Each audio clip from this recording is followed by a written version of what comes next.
안녕하세요. 강기업교 이주입니다. 이번 시간은 329페이지의 민간 임대택에 관한 특별법을 함께 보도록 하겠습니다. 강의 중에는 민간 임대법이란 말로 대신 하게 되는데 종전에 임대택법을 개정하여 공공주택법과 민간 임대택법으로 각각 구분하게 되었습니다. 그래서 우리 시험에는 민간 임대주택법에 관한 사안들을 함께 보게 됩니다. 여기 민간 임대주택법은 우리 시험의 4문항 정도가 시험에 출제되게 됩니다. 우선 민간 임대법과 관련되어서는 적용 대상, 적용 범위에 관한 사안들을 함께 살펴보시는데 올해 새로 제정되어 시행되는 시험이라고 하면 보통 용어 정의에서 시험 문제가 출제되게 됩니다. 그래서 용어 정의와 관련된 사안들을 꼼꼼히 살펴보는 게 좋은 점수를 받을 수 있는 방법이 될 겁니다. 우선 첫 번째 우리가 살펴주실 것은 민간 임대택에 관한 특별법은 민간 임대택의 건설, 공급, 관리 그리고 민간 주택임대사업자를 육성함으로써 국민의 주거 안정에 기여하기 위해 제정한 법령입니다. 사실 무주택 세대주에게 임대택을 공급하게 되면 주택 문제 해결할 수 있죠. 이러한 것들을 주거 안정이라는 말로 대신 표현합니다. 그래서 민간 임대택법의 제정 목적은 국민의 주거 생활을 안정시키기 위해 제정한 법령이다. 주거 안정이라는 것을 꼭 한번 확인해 놓습니다. 그러면 그 적용 대상은 민간 임대택이 민간 임대주택법의 적용 대상인데 저 민간 임대택과 관련된 주요 사항들을 우리가 함께 정리해 주셔야 됩니다. 329페이지입니다. 용어 정의 찾으셨죠? 1번입니다. 민간 임대택이란 임대 목적으로 제공하는 주택으로서 임대사업자가 등록한 주택을 말하며 민간 건설 임대택과 민간 매입 임대택으로 각각 구분하고 있습니다. 특별히 일정한 요건을 갖춘 오피스텔 그리고 토지를 임차하여 건설한 주택을 민간 임대택으로 파악하고 있습니다. 그래서 민간 임대택법의 적용 대상인 민간 임대주택은 주택과 토지를 임차하여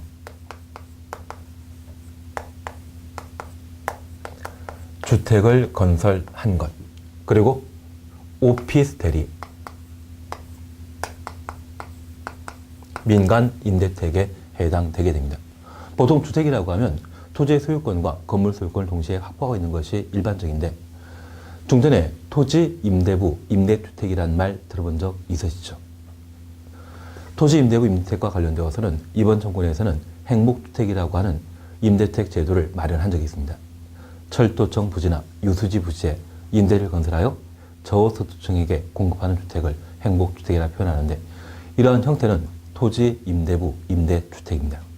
그리고 오피스텔 이러한 세 가지가 민간 임대택의 대상이 되고 이러한 세 가지 형태의 주택을 임대사업자가 직접 건설하여 공급하거나 임대사업자가 주택 소유권을 매입하여 공급하는 일체의 것들을 민간 임대주택이라 표현하게 됩니다. 2번은 민간 건설 임대택에 관한 기본적인 설명이고요. 3번은 민간 매임택에 대한 기본적인 설명인데 임대사업자가 건설하여 공급하는 임대주택이 있다면 민간 건설 임대주택이고 임대사업자가 주택 소유권을 취득하여 공급하는 임대주택이 있다면 이를 민간 매입 임대주택이라 표현하게 됩니다. 우리가 중요하게 봐주실 것은 4번, 5번, 6번입니다. 반드시 추천놓고 살펴보시는데 이와 관련된 문제가 출제되게 된다면 주관식으로도 꼭 해결해 주셔야 됩니다. 4번입니다. 기업형 임대택이란 기업형 임대사업자가 8년 이상 임대할 목적으로 취득하여 임대하는 민간 임대주택을 말한다. 그래서 기업형 임대사업자 동그라미 8년 이상 동그라미 놓습니다. 그리고 5번입니다. 준공공 임대주택이란 일반 임대사업자가 8년 이상 임대할 목적으로 취득하여 임대하는 민간 임대주택을 말합니다. 일반형 임대사업자 동그라미 8년 이상 동그라미 놓습니다. 그리고 6번입니다. 단기 임대주택이란 일반 임대사업자가 4년 이상 임대할 목적으로 취득하여 임대하는 민간 임대주택을 말한다. 일반 임대사업자 동그라미 그리고 4년 이상 동그라미 해놓습니다. 민간 임대를 공급하는 자를 민간 임대사업자라 표현합니다. 그래서 제가 그냥 임대사업자라 말 쓰게 된다면 민간 임대택에 관한 특별법을 공부하시기 때문에 민간 임대사업자로 이해해 놓습니다. 그러면 우리가 잠깐 살펴보실 것은 여기 임대사업자는 국가, 지방자치단체, 주택공사, 지방공사와 그 국가기관을 제외한 민간인 임대사업자가 있습니다. 만약 국가기관이라면 공공주택특별법에 따라 영구임택, 그리고 우리 시프트라 불리는 장기 전세택 들어본 적 있죠. 그러한 영구임택을 공급하는 자가 국가 등인 임대사업자로서 공공주택특별법에서 임대택을 제공하게 됩니다. 그러한 국가기관을 제외한 나머지 남는 자, 그들을 민간임대택법상 민간 임대택을 공급하는 임대사업자라 표현하게 되는데, 그러한 임대사업자는 기업형 임대사업자와 일반형 임대사업자로 구분하게 됩니다. 그럴 때 기업형 임대사업자가 공급하는 임대주택이 있다고 하면 기업형 임대주택이라 표현하고, 일반형 임대사업자가 공급하는 임대주택이 있다고 하면 해당 임택에 대해서는 준공공임대주택과 그리고 단기 임대택이라 표현하게 됩니다. 그래서 임대사업자의 구분에 따라 공급하는 임대택을 따지게 된다고 하면 기업형 임대사업자가 공급하는 임대택은 기업형 임대택이라 표현하고, 일반 임대사업자가 공급하는 임대택이 있다면 이는 준공공임대택과 단기 임대택으로 구분하게 됩니다. 그리고 기업형 임대사업자가 공급하는 임대택은 우리 신문방송 보신 적 있죠? 뉴스테이라는 말 들어본 적 있나요? 뉴스테이가 바로 기업형 임대사업자가 공급하는 기업형 임대주택을 말합니다. 그래서 뉴스테이를 우리가 신문방송에서 자주 봤다고 하면 그건 시사성 있는 문제이죠. 그래서 기업형 임대주택과 관련되어서는 기업형 임대사업자가 공급하는 임대주택으로서 저 임대 기간은 8년 이상이라는 것을 기억해 놓습니다. 반면 일반 임대사업자가 공급하는 임대택에 대해서는 준공공임대택과 단기 임대택으로 각각 구분하고 있는데, 준공공임대택의 임대기간은 8년 이상이고 단기 임대택의 경우는 4년 이상입니다. 올해 임대택법을 전면 개정하면서 민간 임대택을 만들고 그 민간 임대택에서는 임대 의무 기간을 손을 보게 되었습니다. 종전에 임대 의무가는 10년짜리와 5년짜리로 구분하는 것이 대표적이었는데 이것을 8년짜리와 4년짜리로 조정했거든요.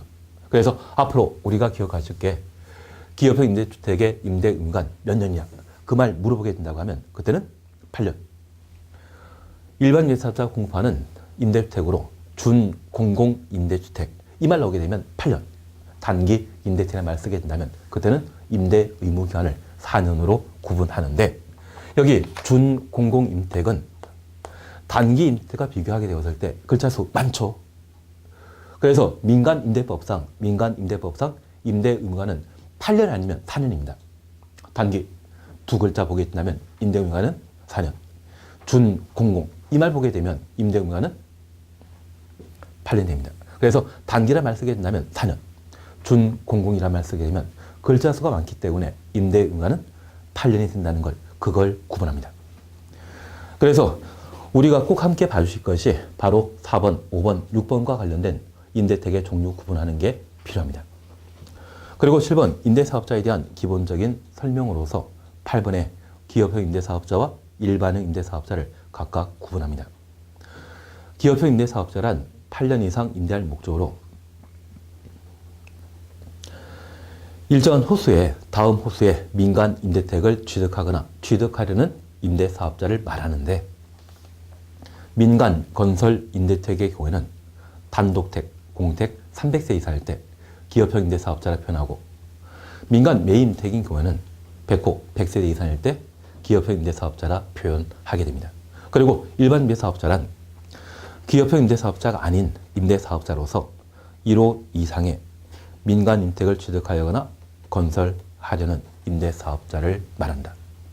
그래서 일반 임대사업자는 자신이 살고 있는 집을 제외하고 임대사업에 활용하는 주택이 1호, 1세대 이상일 때 일반형 임대사업자라 표현합니다. 그리고 저 기업형 임대사업자가 만약 직접 임대택을 건설하여 공급하는 경우라고 하면 300호, 300세대 이상. 기업형 임대사업자가 민간 임대택을 매입하여 임대사업에 활용하는 경우는 100호, 100세대 이상일 때 기업형 임대사업자라 표현합니다.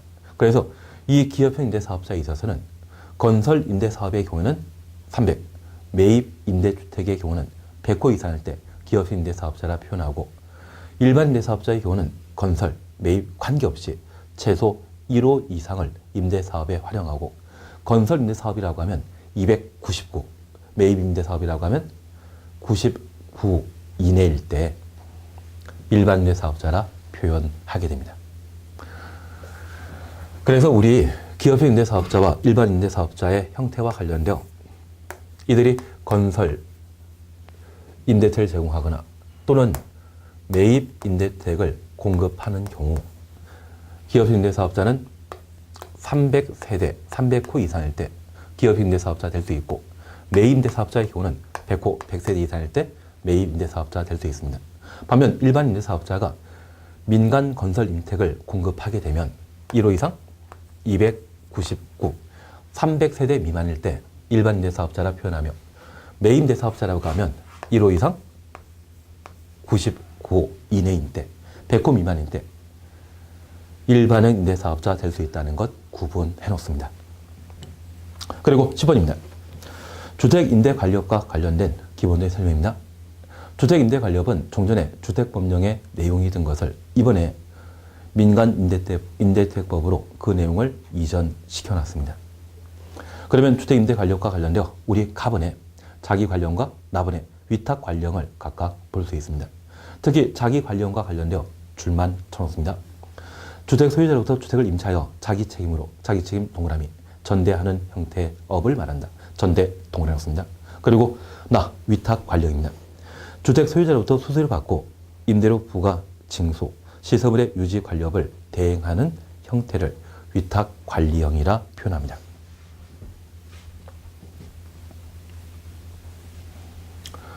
우리가 적용 범위와 관련되어서는 민간 임택에 관한 사항 살펴보셨고 그리고 임대사업자에 대한 구분 보셨습니다. 그리고 임대사업자는 아니지만 주택 임대관리업을 함께 살펴봅니다. 최근 이번 정권에서는 법령을 개정하여 일반 개인이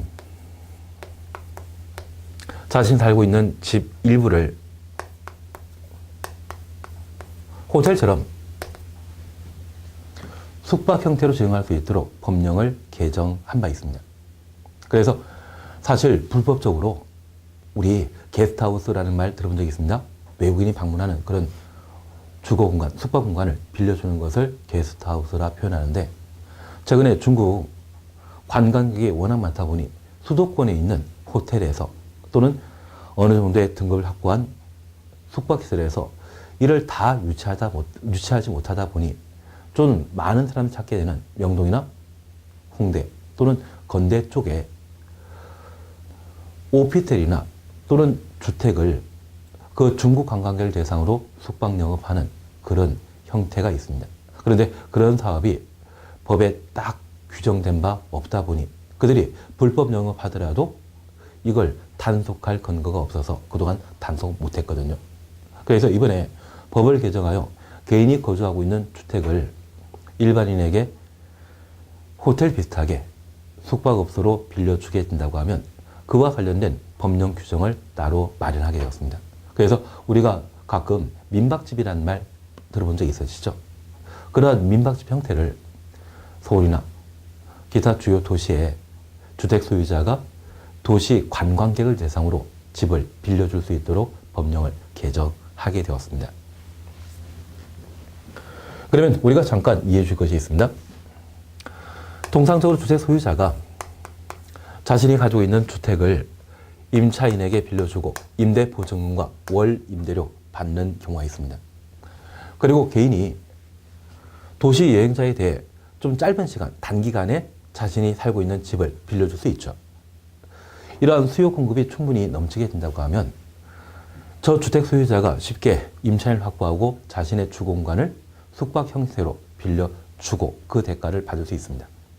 그런데 저 주택 소유자는 그런 분야의 전문가입니까? 비전문가입니까? 비전문가입니다.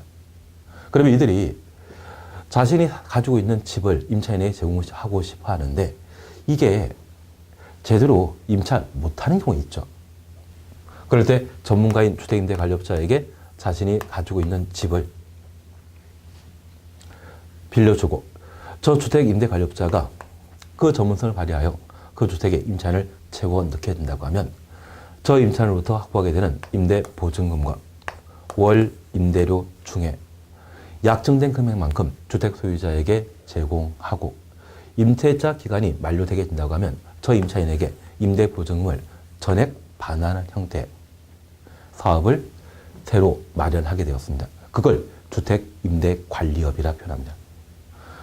사실 우리나라에도 인구가 한 2020년, 2030년 정도라면 정점을 찍는다 이야기합니다.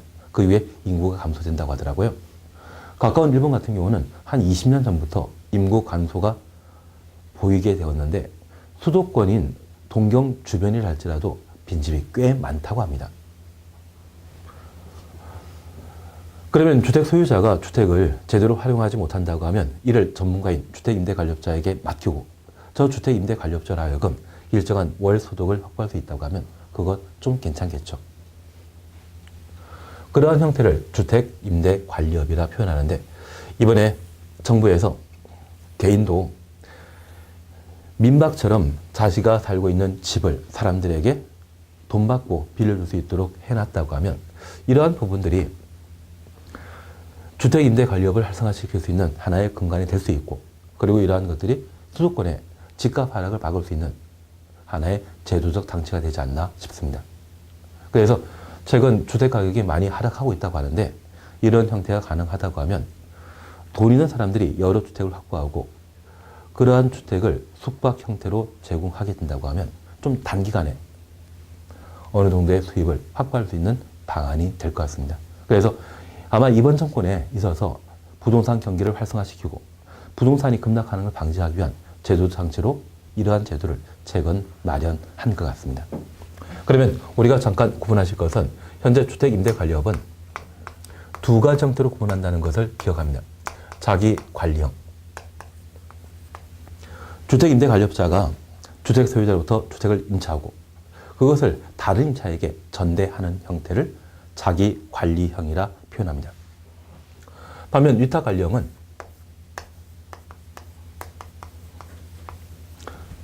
주택의 임대차 관계에 대해서는 주택 소유자가 처리하고 단순히 시설물 관리 또는 임대료 징수에 관한 사항만 다루는 것을 위탁관리형이라 표현합니다.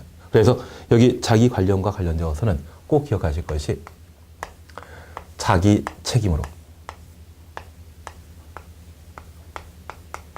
임차인에게 전대하는 형태를 자기관리형이라 한다. 그러면 우리가 지금까지 공부하시면서 선관 주요 의무라는 말 많이 들어보셨죠? 선량한 관리자의 주요 의무. 이와 비교되는 것이 바로 자기 책임입니다. 특별히 주택임대관리업과 관련되어 우리가 평상시에 못 보셨던 자기 책임. 자기관리형 주택임대관리업에 있어서는 자기 책임으로 임차인에게 전대하는 형태를 자기관리형 주택임대관리업이라 표현하고 있습니다.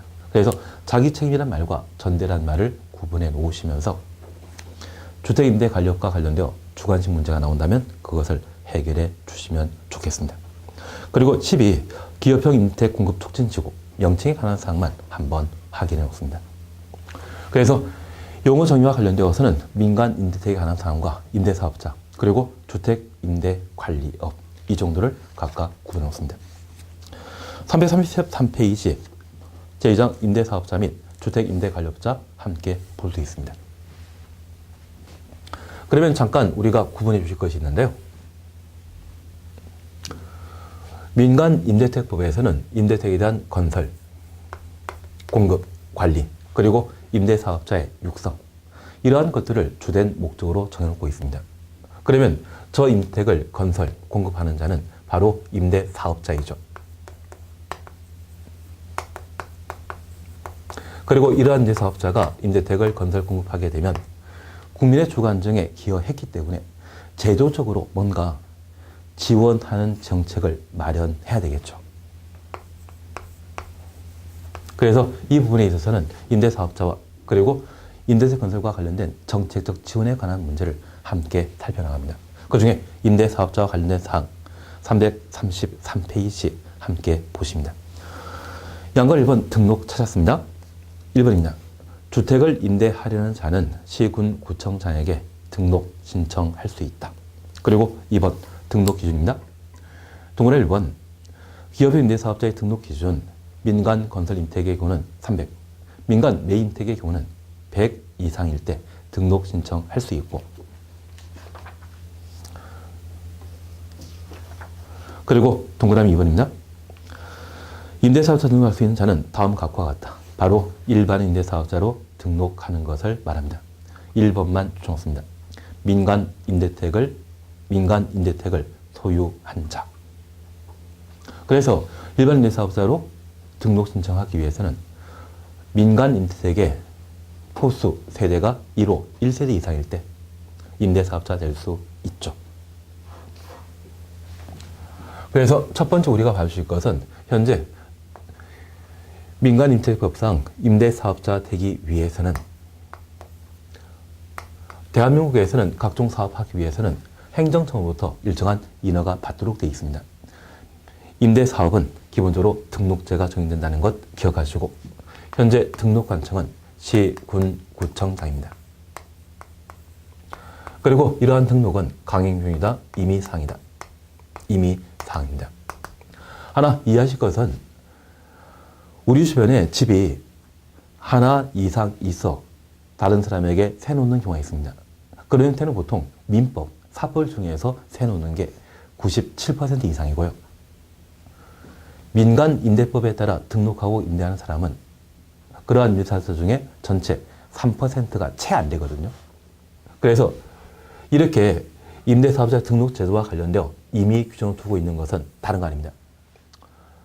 대한민국에서 각종 등록제를 정해놨는데 불구하고 등록하지 않고 해당 사업을 하게 되면 2년 이하의 징역, 2천만 원 이하의 벌금에 처하도록 되어 있습니다. 그러면 임대사업자가 민간 임대택을 임차인에게 제공하게 되었을 때 등록하지 않고 민법이라는 사법 규정에 따라 임대를 하게 되면 등록제 위반했다고 교도소에 2년간 보내야 됩니다. 그러면 국민 대부분이 전과자 되는 것이죠. 그래서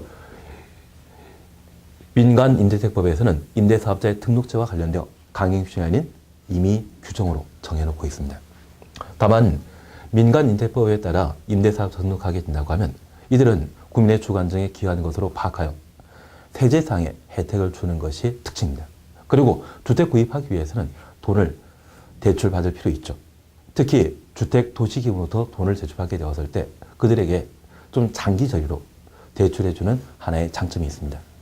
그래서 일반적인 등록제와 관련되어서는 강행 규정이 아닌 임의 규정이라는 것 기억하시고, 이들이 임대사업자 등록하기 위해서는 일정한 요건을 갖춰야 되는데 기업형 임대사업자와 일반형 임대사업자로 각각 구분하게 됩니다. 여기 일반 임대사업자의 경우는 1호 1세대 이상의 주택을 소유하면 언제든지 시군 구청장에게 임대사업자 등록할 수 있고, 기업형 임대사업자의 경우는 민간 건설 임대택을 임대사업에 제공하는 경우라면 300호, 300세 이상일 때 시군 구청장에게 등록할 수 있고, 민간 매입 임대택이라면 100호, 100세대 이상일 때 시군 구청장에게 등록할 수 있습니다. 우리가 이 민간 임대법을 쭉 공부하다 보면 최근 신설된 뉴스테이와 관련된 내용들을 충분히 볼 수 있는데요. 그 뉴스테이와 관련되어 우리 법령상 정책적으로 다양한 방법으로 현재 지원하고 있습니다. 그래서 제가 작년에 몇몇 건설회사 관계자들 좀 이야기 들어보다 보면 그분들 하는 이야기가 2016년도에 그들의 먹고 살 수 있는 밥거리가 있다고 하면 뉴스테이, 기업형 임대주택이 그들의 대표적인 먹거리가 될 수 있다고 생각하더라고요. 그걸 반영해서 민간 임대택법을 제정하게 되었을 때 정책적 지원 제도를 다수 만들어 놨거든요. 그래서 기업형 임대사업자라고 하면 임대사업자 등록해 볼만 한 것 같습니다. 그래서 이 기업형 임대사업자가 중요한 관건이 된다고 하면 특별히 건설 임대사업과 관련되어서는 300. 민간 매입택을 임대사업에 활용하는 경우는 100호 100세대 이상일 때 등록할 수 있다. 등록 요건에 관한 사항들을 저렇게 살펴놓습니다. 그리고 334페이지에는 등록 절차에 관한 사항이 있는데 크게 신경 쓰지 않습니다. 그리고 335페이지입니다. 임대사업자의 등록 말소. 시군구청장 임대사업자가 다음 하나에 해당되게 되면 등록 말소할 수 있다. 박스에 1번부터 9번까지 이야기가 나옵니다. 그중에 우리가 꼭 하나 봐줄 것은 단서. 1호에 해당되는 이유는 등록 전부 또는 일부를 말소해야 한다. 그래서 박스 속에 1. 거짓 부정한 방법으로 등록한 경우. 그러면 임대사업자가 거짓 부정한 방법으로 등록했다고 하면 필수적 등록 말소 사유고 이걸 제외한 그 밖에 법령 위반 사안에 대해서는 임의적 등록 말소 사유라는 이야기죠. 그래서 임대사업자가 법령 위반했을 때 필수적 등록 말소 사유는 딱 하나입니다. 거짓 부정한. 시험에 내기 좀 힘들겠죠. 그래서 우리가 기억하실 것은 만약 거짓 부정한 이것 외에 다른 필수적 말소 사유를 제시하게 된다면 무조건 틀린 것으로 잡아내십니다. 그리고 336페이지 주택임대관리업자 함께 살펴봅니다.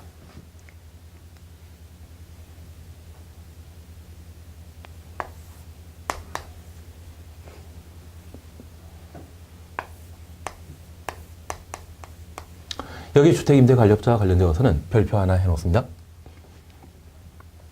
관리실무에서는 주택임대관리업자에 관한 사안들을 과거 기출문제로 다룬 적이 있습니다.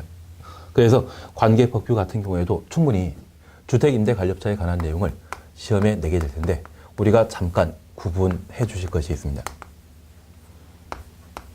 여기 주택임대관리업자는 임대사업자가 아닙니다. 주택임대관리업자는 원칙으로 임대사업자가 아니고 다만 주택에 대한 임대 그리고 관리 업무를 전담하는 형태라는 것을 기억해 놓습니다. 그래서 임대사업자와 비교되는 것으로 주택임대관리업자를 함께 살펴보시는데 이 주택임대관리업의 경우에도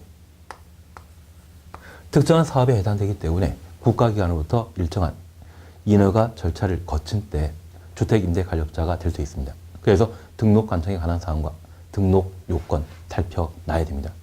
그리고 이들이 법령을 위반하게 되면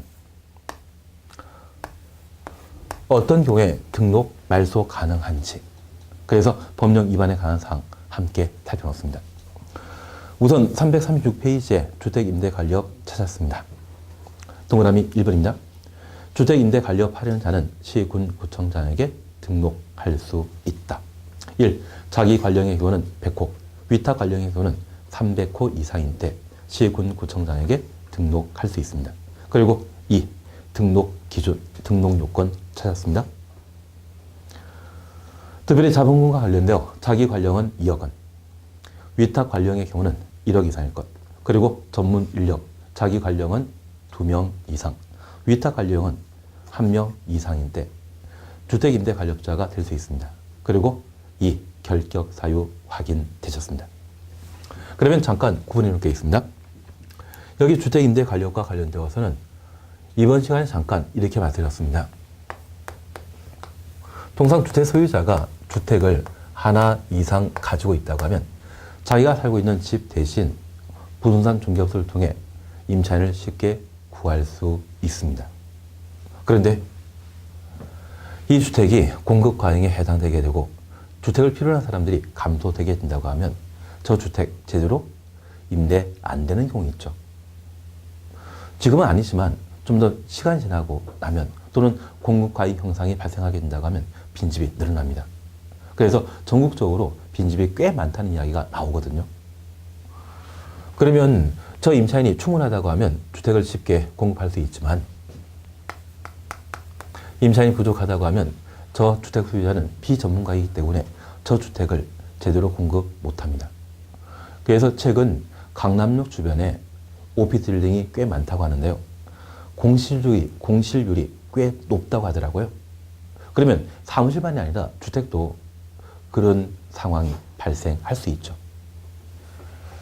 그래서 저주택 소유자가 주택에 대한 임대관리 전문가인 주택임대관리업자에게 주택을 임대하고 저주택 소유자가 임차인에게 주택을 전대할 수 있도록 주택임대관리업이라는 것을 새로 마련하게 되었습니다. 그리고 임차인 입장에서는 주택 소유자에게 임대보증금과 월임대료를 건넸는데 계약기간이 만료되었을 때 임대보증금을 돌려받지 못하는 경우가 있습니다. 깡통택이라는 말 들어본 적 있죠? 그러면 임차인과 저 임대인을 보호할 목적으로 이 주택임대관리업자가 적정한 기능을 하게 된다고 하면 임차인에게는 임대보증금 제대로 지급하고 월 임대료를 필요로 하는 임대인에게 매달 약정된 금액을 제공하게 된다고 하면 둘 다 만족시킬 수 있죠. 그러한 개념에서 주택임대관리업이 새로 마련되게 되었습니다. 그러면 이러한 주택임대관리업을 하고자 한다면 등록관청은 시군구청장이라는 것 기억하시고 두 번째, 등록 대상입니다. 자기 관련 주택임대관리업으로 등록하고자 한다면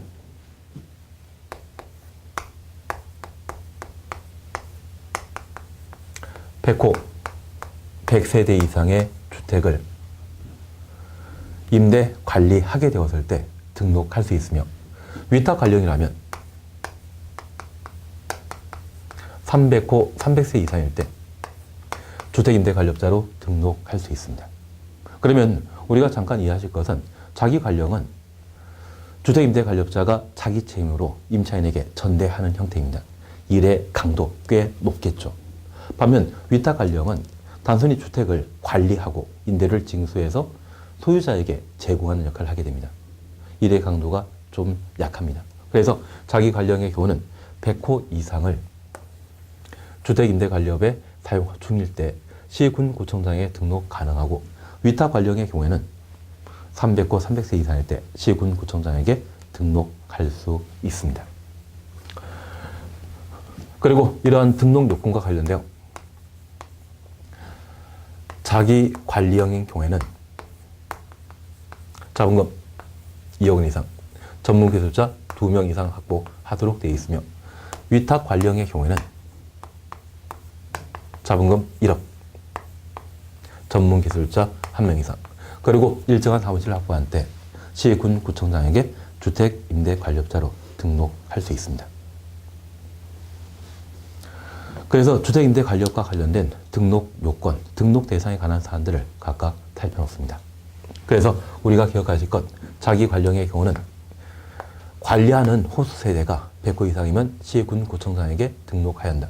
위탁 관령의 경우는 300호 이상인데 시군구청장에게 등록하여야 한다. 꼭 한번 확인해 놓습니다. 그리고 이 337페이지에는 업무 범위에 관한 사안들을 각각 다루게 되는데 크게 신경 쓰지 않습니다. 다만 우리가 살펴주실 것은 이 업무 범위와 관련되어서는 동그라미 1번과 2번이 있는데 1번과 관련되어 박스 속에 3번 찾으셨죠. 임차인의 입주, 명도, 퇴거, 가로속에 공인중개사법에 따른 중개업은 제외한다. 중개업 제외 주셨습니다. 그러면 등록한 주택임대관리업자가 다양한 업무를 처리하게 되는데 자기 관령과 위탁 관령에 관한 업무 영역, 업무 범위를 가지게 됩니다. 그 중에 중개업은 포함 제외시킵니다.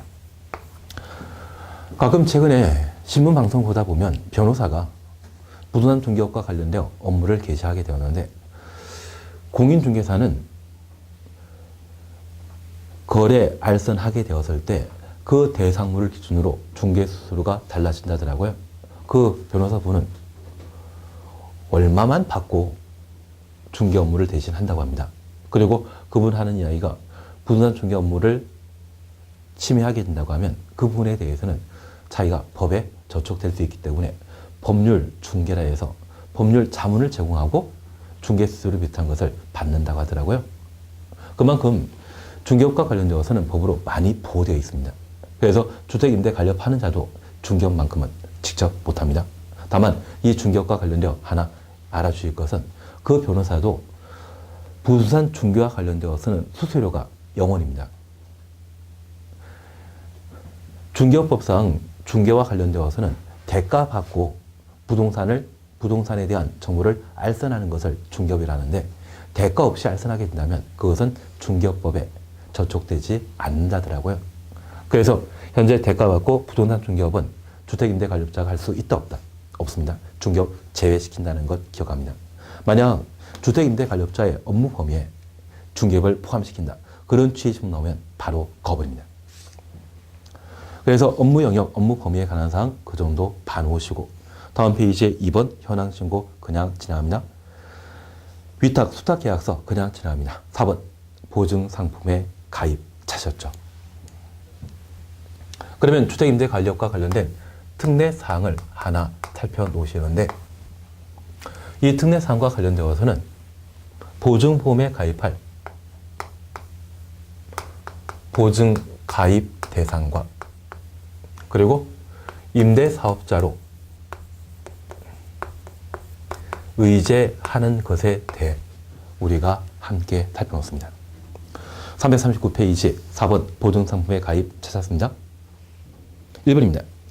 자기 관련 주택임대 관리업을 하는 주택임대 관리업자는 임대인, 임차인의 권리를 보호하기 위해 보증상품에 가입해야 한다. 그러면 잠깐 우리가 이해하실 것이 있습니다. 주택임대 관리업자는 임대인에게 매달 일정액의 임대료를 제공해야 되죠.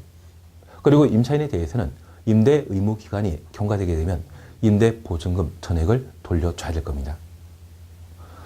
이걸 담보하는, 보장하는 보증상품, 보험에 가입하도록 되어 있습니다. 그러면 이 보험 가입 대상은 위탁 관련의 경우는 보험에 가입할 필요 없죠. 오직 누구만? 자기 관련 주택임대관리업자만 보험에 가입해야 되고 그 보험 가입하게 되었을 때 임대인에게는 3개월 이상의 월 임대료 지급을 보장하는 보험에 가입하도록 되어 있으며 임차인의 권리를 보장할 목적으로 임대 보증금 전액을 반환하기 위한 보험 상품에 가입하도록 되어 있습니다. 그러면 우리가 지금까지 공부하시면서 채무 불이행과 관련된 손해상 책임 들어본 적 있죠? 그 채무 불이행 연속해서 3개월 뭔가를 안 했다고 하면 채무 불이행 상태입니다. 그래서 내가 금융기관부터 돈을 대출하게 되었을 때 원금을 5년, 10년 뒤에 상환할 것을 조건으로 돈을 빌리게 되면 매달 이자 내야 되죠. 그러한 이자를 연속하여 3개월 내지 않는다고 하면 10년 뒤에 원금 상환할 이익, 그걸 기한의 이익이랍니다. 그 기한의 이익이 상실되고 이자 3개월 연속하여 연체하게 된다고 하면 그때 원금과 이자를 동시에 상환해 달라고 금융기관에서는 요청하게 됩니다. 그래서 앞으로 내가 금융기관에서 돈을 빌리게 된다고 하면 이자 제대로 내지 못할 상황이라면 2달에 한 번씩은 이자 내야 되죠. 그러면 기한의 이익 상실하지 않고 원리금을 동시에 상환하는 독촉을 받지 않을 겁니다. 그래서 채무 불이행과 관련되어서는 연속하여 얼마? 3개월 이상 연체하게 된다고 하면 이러한 것들을 채무 불이행이라 표현합니다. 그래서 주택 소유자에게 3개월 이상의 임대료 지급하기 위한 보험에 가입하도록 되어 있고 임차를 위하여 임대보증금 전액 반환하기 위한 보험에 가입하도록 되어 있습니다. 그래서 보증상품 가입과 관련되어서는 자기 관련 주택임대관리업자일 때 적용된다는 것 확인했습니다. 그리고 양가로 5번입니다.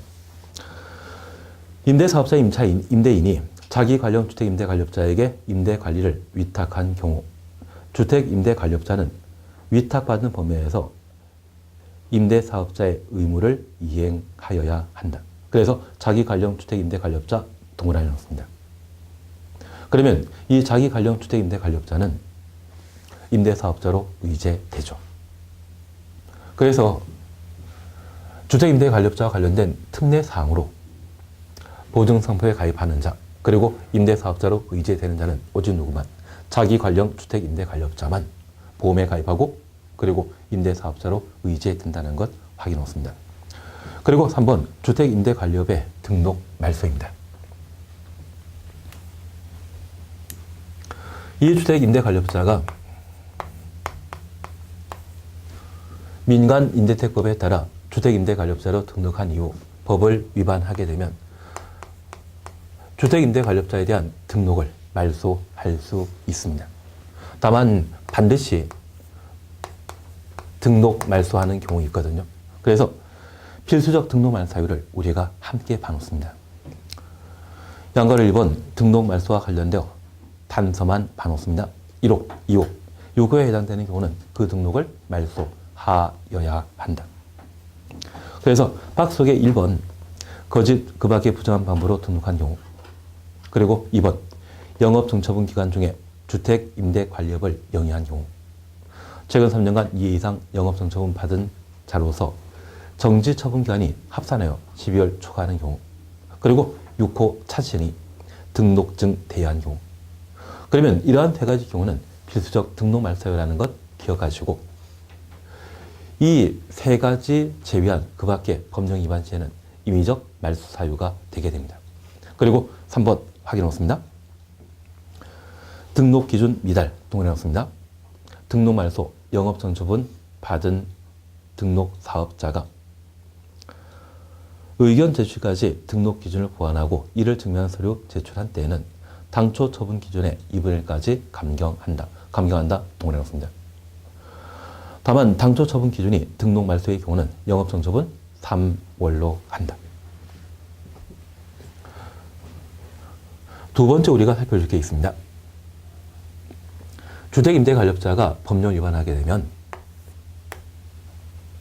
시군구청장은 해당 주택임대관리업자에 대해 행정처분을 가중하거나 감경할 수 있습니다. 그런데 이러한 가중처분과 감경처분은 임의사항인데 반드시 감경해 주는 경우가 있습니다. 우리가 주택관리업자 공부하시면서 등록기준 미달이라고 하는 것은 등록기준이 미달했을 때 1월 이내 해당 인력을 채용해야 되는데 불구하고 이를 채용하지 않는다고 하면 영업정처분 또는 등록말소처분 대상이 된다 했습니다.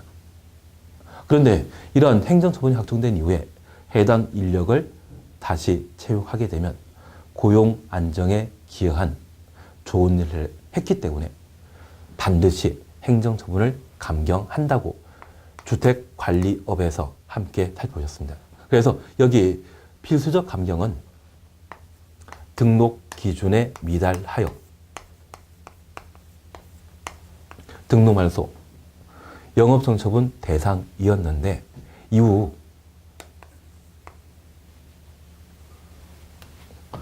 이를 보완한 경우에는 당초 행정처분에 대해 감경 가능합니다. 그래서 일반적인 감경 사유라서 2분의 1까지 감경하는 것을 원칙으로 하는데 당초 처분이 등록 말소 처분의 경우에는 영업 정지 3월로 한다. 그러면 이건 강행 규정입니까? 임의사항입니까? 강행 규정이죠. 그래서 필수적 감경 가능한 것은 언제? 등록 기준 미달 시 행정처분 대상이었는데 이를 보완했다고 하면 그때는 반드시 감경해 준다. 그래서 당초 처분이 등록 말소 처분이라면 영업정처분 3월. 그리고 당초 처분이 영업정처분이었다고 하면 그 행정처분의 2분의 1까지 감경한다. 강행 규정이라는 것 확인해 놓습니다. 다만 이 제도는 우리가 주택법에 공부하셨던 주택관리업자와 동일하죠. 그래서 같은 제도에 해당되기 때문에 쉽게 우리가 볼 수 있는데 민간임대법에 주택임대관리업자에 대한 특이한 사항에 해당되기 때문에 꼭 한번 봐줘야 됩니다. 이번 과징금의 부과 납부에 대해서는 크게 문제 삼을 필요 없습니다. 그리고 등록증 대여 금지. 당연히 등록증 대여해서는 안 되죠. 그래서 기본적인 사안들을 저렇게 살펴봤습니다. 그러면 우리가 잠깐 구분하실 것은 현재 임대주택을, 민간임택을 건설하고 공급하는 임대사업자, 시군구청장에게 등록하도록 되어 있습니다. 등록하게 되었을 때 기업형 임대사업자와 일반 임대사업자로 구분하게 되는데 기업형 임대사업자의 경우는 민간 건설 임대를 공급하면 300, 민간 매입임대를 공급하게 되면 100 이상이었을 때 시군구청장에게 등록하도록 되어 있습니다. 그리고 이들이 법령을 위반하게 되면 등록 말소 가능한데 필수적 말소 사유는 딱 하나입니다. 거짓 부정한. 다른 건 없죠. 그것 하나 구분해 놓습니다. 그리고 두 번째입니다. 그러한 임대사업자가 구분되는 것으로서 주택임대관리업을 함께 보셨는데 자기관리형과 위탁관리형을 구분하더라. 자기관리형은 얼마? 100호 이상 주택임대관리업 하게 되면 시군구청장에게 등록해야 되고 위탁관리형은 300 이상일 때 시군구청장에게 등록해야 한다. 등록 요건에 관한 사항 각각 구분해 놓으셔야 됩니다. 자기관리형은 2억, 위탁관리형은 1억. 자본금에 관한 사항만큼은 꼭 한번 확인해 놓습니다. 그리고 우리가 꼭 하나 기억하실 것이 이러한 주택임대관리업자가 자신의 업무를 시행하게 되었을 때 중개업은 포함시킨다, 제외시킨다. 만약 중개업을 주택임대관리업자가 할 수 있다고 하면 아마 대한민국의 공인중개사 난리 날 겁니다. 지금 공인중개사와 관련되어서는 그 자격증 가지신 분이 30만 명 넘거든요. 그래서 변호사도 함부로 손 못 대는 게 공인중개사, 중개업입니다. 그래서 주택임대관리업자는 중개업 한다 못한다라는 것 기억해 놓습니다. 대신 중개업자가 주택임대관리업을 경험하는 것은 괜찮겠죠. 반면 주택임대관리업자가 중개업 경험하는 것은 안 되지만 중개업자는 가능하다. 그렇게 해석할 수도 있을 겁니다. 그리고 특례사항과 관련되어 자기관리형 주택임대관리업에 대한 특례, 보험에 가입해야 된다. 임대사업자로 의제한다더라. 그리고 필수적 등록 말사유와 그리고 필수적 감경 사유에 관한 내용을 각각 정리하시는 게 주택임대관리업자와 관련되어 관계법규에 추재할 수 있는 시험 범위가 될 겁니다. 이번 시간 여기까지 함께 하시고 다음 시간에는 민간 임대택의 건설에 관한 내용을 함께 살펴나가도록 하겠습니다. 수고하셨습니다.